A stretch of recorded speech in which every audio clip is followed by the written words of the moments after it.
नमस्कार, आप देख रहे हैं न्यूज विंग। दिन भर की बड़ी खबरों के साथ मैं हूं कीर्ति तिवारी। खबरों की शुरुआत करेंगे लालू प्रसाद यादव से। चारा घोटाला से जुड़े डोरंडा कोषागार से अवैध निकासी मामले में फैसला आ गया है, जहां दोषी करार दिए गए लालू प्रसाद यादव को 5 साल की सजा और 60 लाख रुपए जुर्माना लगाया गया है। सजा का ऐलान होते ही आरजेडी के कार्यकर्ता इसे साजिश करार दे रहे हैं। ये कहीं ना कहीं साजिश का शिकार है, नहीं तो बड़ा बड़ा देश में वारदात हो रहा, घटना हो रहा। आपका शाहरुख खान का बेटा 20 ग्राम ड्रग्स लेकर के वो पूरा ये हो जाता है, 20,000 करोड़ का ड्रग्स पकड़ाता है, कोई बात नहीं है। केनी मिश्रा यूपी के मंत्री, उनका बेटा किसान को रौन दिया, सब पूरा देश देखा, वो बरी हो जाते हैं। और मुख्तार अंसारी और आजम खान अहमद को ये बोल करके जेल में डाल दिया कि देशद्रोही है। तो उसी तरीक़ा से माननीय हमारे राष्ट्रीय अध्यक्ष माननीय लालू जी को एक साजिश के तहत इनको रोका जा रहा है। और कब तक रोकेंगे? न्यायालय है, न्यायालय पे सब लोगों को विश्वास है, आगे हम लोग को ये मिलेगा, बाइज्जत बरी होंगे, यही हम लोगों का कहना है। हम लोग सभी लोग, सब कार्यकर्ता लोग दुखी हैं हम लोग। वहीं बोकारो के लिए साल 2022 उड़ान का वर्ष होगा। 2022 में बोकारो हवाई अड्डे से हवाई सेवा शुरू हो जाएगी।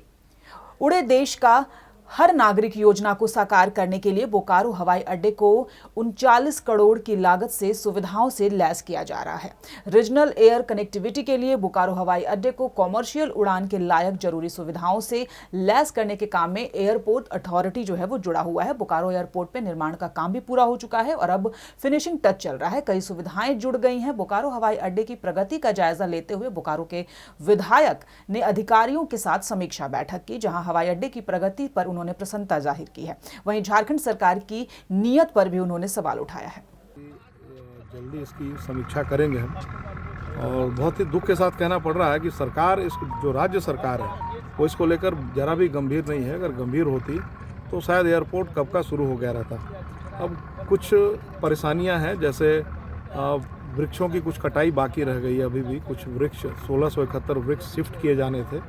अब डीएसएल प्रबंधन का कहना है कि वो उसका शिफ्ट कराना बहुत ही महंगा टास्क है, 10 से 12 हज़ार रुपये कॉस्टिंग आती है। तो इन लोगों ने रिक्वेस्ट किया है कि ये वृक्ष उतने महत्व के नहीं हैं, अमूमन जंगली वृक्ष हैं, तो उसे काटने का परमिशन दिया जाए। आज एक हम लोगों ने अपने स्तर से मैंने समीक्षात्मक बैठक की, और जिसमें बीएसएल के अधिकारी और यहाँ की जो इंचार्ज हैं प्रियंका मैडम, वो हम लोग सब लोग बैठकर एक जानने का प्रयास किया कि आखिर बोकारो एयरपोर्ट कब तक शुरू हो सकता है। तो मुझे खुशी है कहते हुए कि इन्होंने कहा है कि 28 तारीख, मतलब इसी 28 फरवरी तक हम लोग पूरा काम अपना रेडी कर लिए हैं। जो बचा है वो 28 तारीख तक हम रेडी कर देंगे। वहीं बीते हफ्ते जमशेदपुर में हुए लूट छिनतई से जहां शहर के कारोबारियों में आक्रोश व्याप्त है, वहीं शुक्रवार को जमशेदपुर के साकची बाजार में हुए स्वर्ण कारोबारी के कर्मचारी से जालसाजी के जरिए 10 लाख के स्वर्ण भूषण की लूट मामले को लेकर सोमवार को पुलिस प्रशासन और स्वर्ण व्यवसायियों ने एक बैठक की। बैठक के माध्यम से व्यवसायियों ने जिला प्रशासन से सुरक्षा सहित कई महत्वपूर्ण मुद्दों पर सहयोग मांगा है। स्वर्ण कारोबारियों ने पुलिस से बाजार में चेकपोस्ट और लाइटिंग की व्यवस्था सुनिश्चित कराने, अड्डेबाजी पर नकेल कसने और नियमित गश्ती की मांग उठाई है। स्वर्ण व्यवसायियों ने बताया कि पुलिस प्रशासन ने उन्हें भरोसा दिलाया है कि उनकी मांगों पर विचार कर जल्द से जल्द बाजार को सुरक्षा घेरे में लिया जाएगा। कुछ दिनों पहले यहाँ पे एक आपराधिक घटना घटित हुई थी। एक स्वर्ण व्यवसायी के साथ में हॉलमार्किंग का सामान लूट ले गया था, ठगी या जो भी उसको बोलिए आप। उसके बाद जितने भी जमशेदपुर के सराफा कारोबारी हैं, उनके साथ में जिला प्रशासन के सिटी एसपी और सीसीआर डीएसपी ने बिष्टुपुर थाना में एक बैठक की थी। कल डीएसपी साहब ने कहा कि मैं एक बैठक करना चाहता हूं आप लोगों के साथ में। आप अपना पॉइंट्स बताइए कि क्या समस्याएं हैं बाजार में और यहाँ पे अपराध पे कैसे नियंत्रण पाया जा सकता है।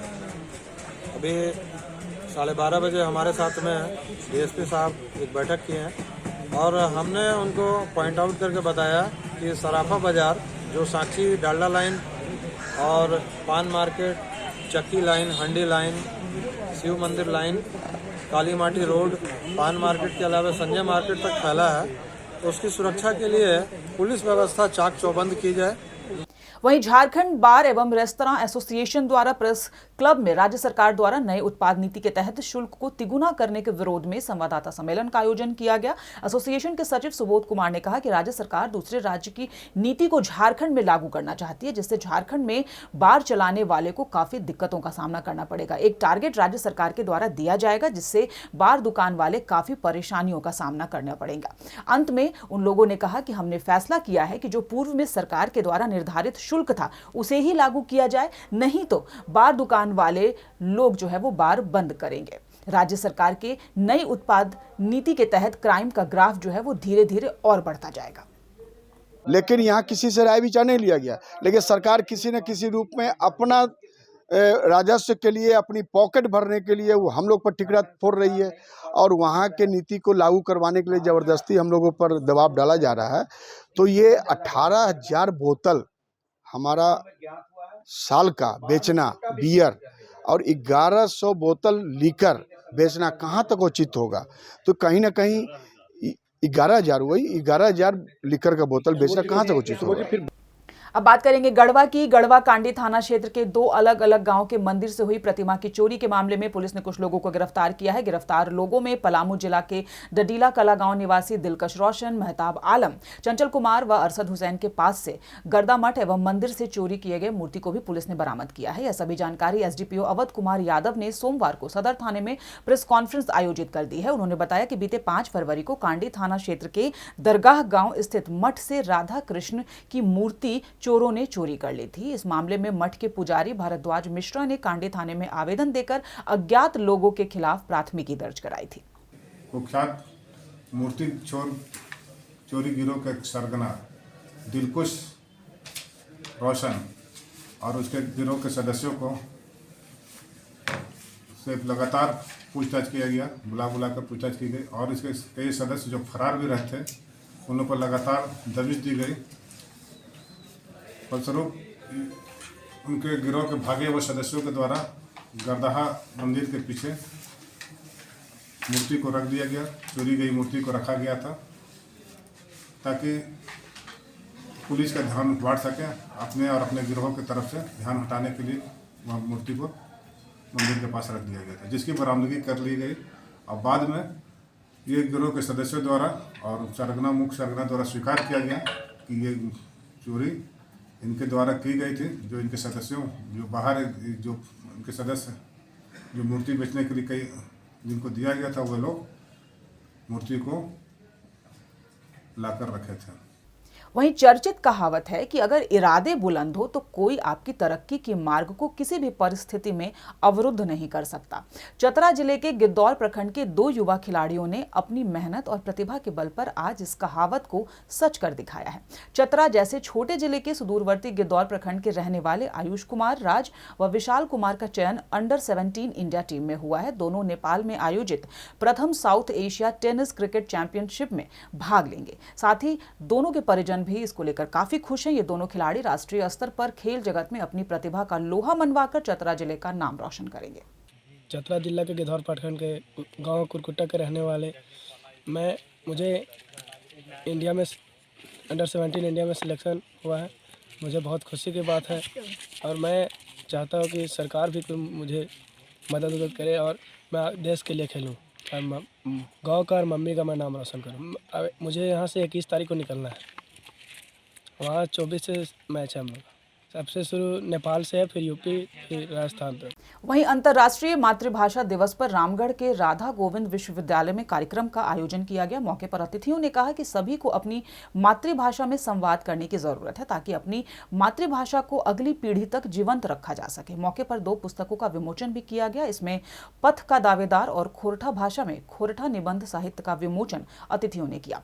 पथ के दावेदार पुस्तक के लेखक डॉक्टर MN गोस्वामी, जबकि खोरठा साहित्य निबंध के लेखक डॉक्टर BN ओहदार हैं। कार्यक्रम में विश्वविद्यालय के कुलाधिपति BN शाह, प्रियंका कुमारी, डॉक्टर संजय सिंह समेत कई लोग मौजूद थे।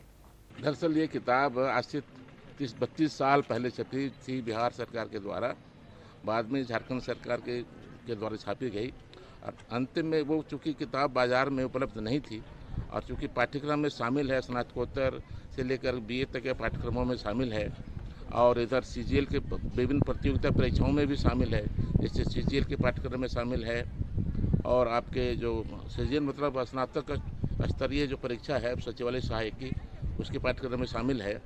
इसके अतिरिक्त वो आपके JPSC के पाठ्यक्रम में भी शामिल है और बाजार में भी काफ़ी मांग है। तो इस बुलेटिन में फिलहाल इतना ही। खबरों पर अपनी अपडेट और नजर बनाए रखने के लिए देखते रहिए news wing TV. Giridih is a small place, and we have like very less facilities in terms of education and this kind of infrastructure. It came to our mind that basically there should be good opportunities for the students of Giridih, those who are leaving the town and going outside for studies, their higher studies and their education. I wanted my son to start with the coding classes, so I researched it online. I got through all the reviews and everything. Then I got in touch with the White Hat representatives, and I was very happy with the progress and all how he was doing. So then I thought that why not to implement it in our school so that all the students are able to learn this thing. I started coding because we can make our thoughts real. We can interact with the computer. White Hat Junior is helping me to create a web browser. And I think on this part, White Hat is actually leading, on this coding platform. It is definitely a very good platform and one should implement in every school.